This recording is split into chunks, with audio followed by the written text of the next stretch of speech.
Bakit sila lang? Ito ngayon ang ating part 2 sa ating video kahapon na di umano kakasuhan na naman ang mag-inang Senator Loren Legarda at Congressman Leandro Livesti.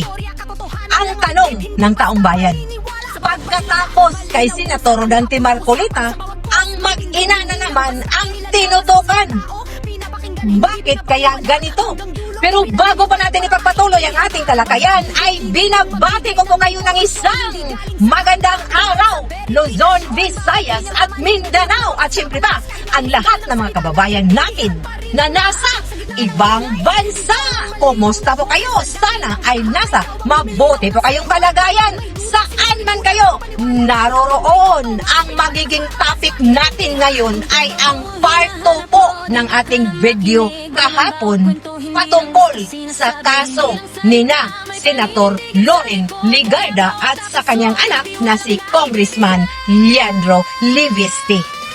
Panoorin muna natin ang video bago tayo mag-react. Kaya video, pasok!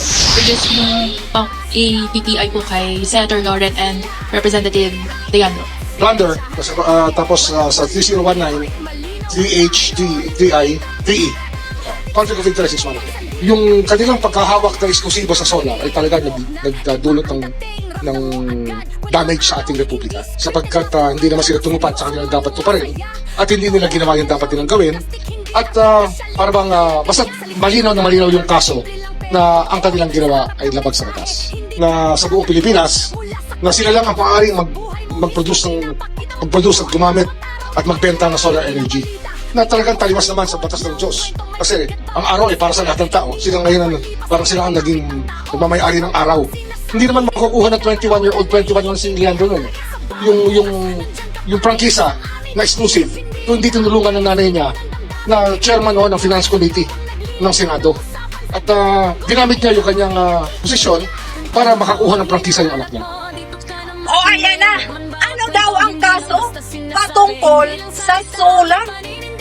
At wala talaga sa tamang katarungan. Diba? Wala na sa hulog ang rason kung bakit kinasuhan ang mag-inang ito. Diba?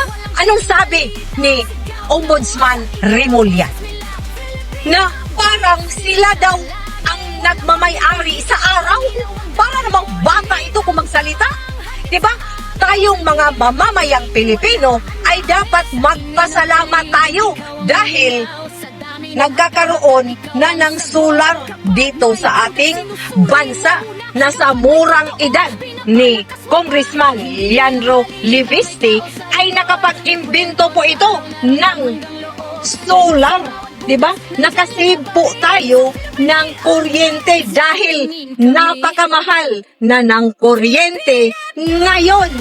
So dapat magpasalamat pa tayo sa murang edad ni Congressman Leandro na nakapag-imbento siya ng solar. Pero bakit tinutukan nila ang solar na na-discover ni Congressman Leandro Livesti?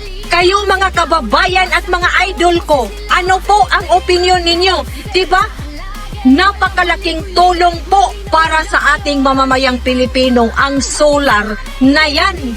Dahil sabi nga ni Ombudsman na labag yan sa batas. Ano sa palagay ninyo kung bakit kinasuhan na naman ang mag-inang ito? Dahil selective justice na naman. At sino na naman ang kasunod? Abangan po natin kung sino na naman ang kasunod at magbigay po kayo ng inyong opinion. Karapat dapat bang kasuhan ang mag-ina? Dahil sinasabi nga ni Ombudsman Remulla na hindi daw tumupad ang mag-ina.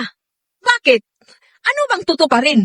Or baka ang dahilan ay hindi lumipat sa majority? Ops, opinion ko lang bilang isang mamamayang Pilipino. Ang lahat ng mga hindi lumipat sa majority, siguradong makukulong. So yun lang mga idol, ang ating bagong update ngayong araw. kung nagustuhan ninyo ang ating channel ay huwag kalimutang mag-subscribe at i-share ang ating video. At shout out po sa lahat ng mga kapatid natin sa Iglesia ni Cristo. Kapatid na William Macaraig at kapatid na Raymond Galan. Maraming salamat po sa inyong lahat at mag-ingat po tayong lahat!